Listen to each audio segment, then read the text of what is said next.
네, 중국 증시 3거래일 연속 또 상하이 종합지수 하락을 하고 있습니다. 3,600선에 어제 아슬아슬하게 또 턱걸이를 하고 있는 양상이었는데 중국 증시 그렇다면 지금이 바닥인지 바닥을 진단하기엔 아직도 이른 것인지 도움 말씀을 좀 들어보도록 하죠.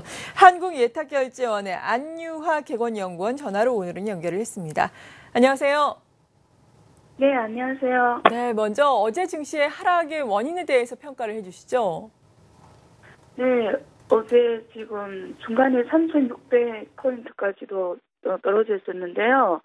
그 가장 큰 원인은 세 가지 측면인 것 같습니다. 우선은 발표된 중국 경제 그 제조업 지수가 6월에 이어서 지금 하락하는 이런 흐름을 보여줘서 기본면이 안 좋았던 이유가 있겠고요.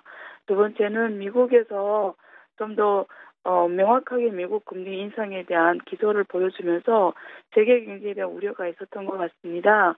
두 번째는 그 지금 중국 정부에 대한 이런 시장 그 증시 구원에 대해서 시장 심리가 굉장히 취약한 상황입니다. 그래서 투자자들이 주로 미래에 대해서 굉장히 긍정적으로 보는 시각이 약하고 비관적으로 보는 시각이 우세하는 것 같고요.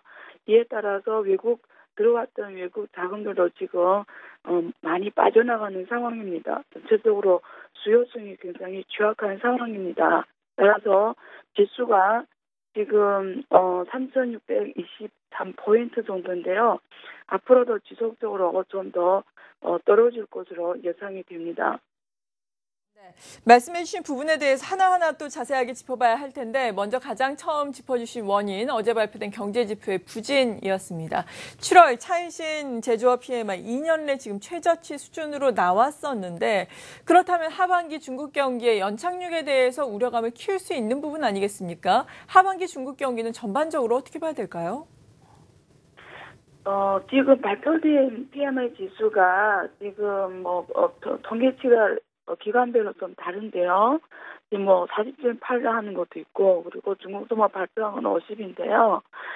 이렇게 보면 될 것 같아요. 중국 경제가 지속적으로, 아직 뉴노멀 경제에 안착이 된 것 같지는 않습니다. 이러한 점을 중국 정부가 명확히 알고 있기 때문에, 하반기에 이어서 좀 더 큰 폭으로, 정책 부양을 실시할 것 같습니다. 현재 지금 부동산 회사나 건설 회사들이 주가가 대폭으로 하락되고, 그리고 관련 지방정부 부채를 채권으로 교환하는 작업이 진행이 되고 있습니다만, 지금 경착륙 이슈가 점점 더 커질 것 같아요. 그래서 통화정책 완화, 금리 인하, 그리고 재정정책 확대가 대폭으로 하반기에 이루어질 것으로 예상이 됩니다. 네, 물론 그동안 중국 지수가 경기가 좋아서 오른 건 아니지만 이렇게 중국의 투자 심리도 안 좋은 가운데 경기까지 또 경착륙 우려가 더욱더 고조가 된다면 중국 증시는 더욱더 흔들리게 될 텐데 이걸 막기 위해서 지금 여러 가지 부양책이 나올 수 있다라고 말씀해 주셨는데 구체적으로 어떤 것들이 나올 수 있을까요? 가장 지금 예상이 되는 거는요. 네. 일단 금리 인하가 예상이 되고요. 여기에는 또 지준율이나 또 포함될 것이고요. 그리고 지금 중국 발계위, 그러니까 발전계획위원회에서 인프라 관련 투자를 대폭으로 또 확대할 것으로 보입니다. 최근에도 지금 100억이 넘는 인프라 투자를 지금 승인한 사례가 있습니다. 그래서 전국에 걸쳐서 인프라 투자 프로젝트를 짧은 시간에 많이 승인할 것으로 예상이 됩니다.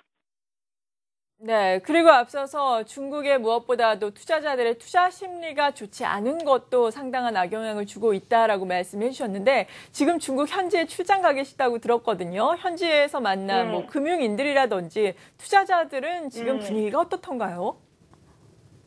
전반적으로 기관 투자가들 제가 많이 만나는데요. 우리가 중국식 표현으로 국가팀이라고 하죠. 그러니까 국가 공모 펀드를 운영하는 기관들은 일단은 정부의 정책에 맞춰서 주로 롱 포지션, 그러니까 팔 수 없는 사는 이 매수세로 힘을 줘야 되는 상황입니다.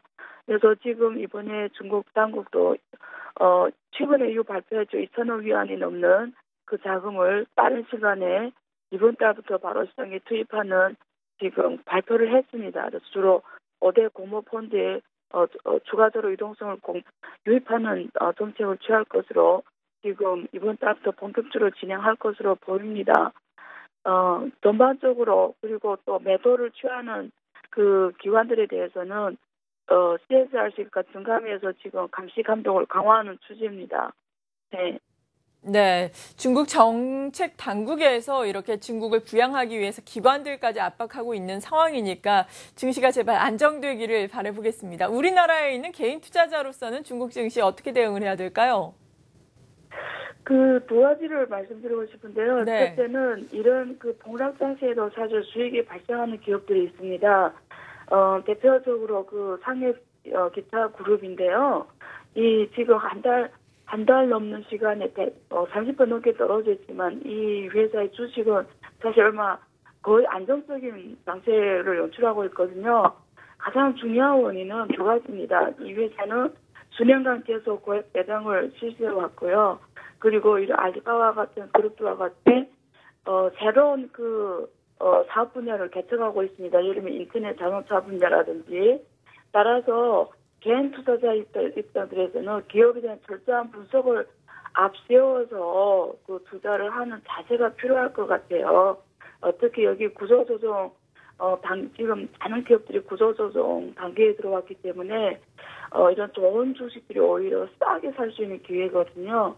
그래서 철저한 기업 분석을 바탕으로 하면 사실 지금 가장 좋은 기회라고 말씀드릴 수가 있습니다. 그리고 기관 투자가 입장에서 말씀 한마디 드리면 특히 여기 사모펀드 같은 경우에는 지금 중국의 좋은 시장성 있는 기업들을 아주 싼 가격에 들어갈 수 있는 도로의 기회입니다. 그래서 지금 단계에서 좀 시간을 들여서 중국 기업들에 대한 철저한 분석을 지금 잘해가지고 앞으로 시장이 좀 더 떨어질 가능성입니다만 좋은 시점에 들어가기 위한 준비를 철저히 해야 되는 단계가 아닌가 싶습니다.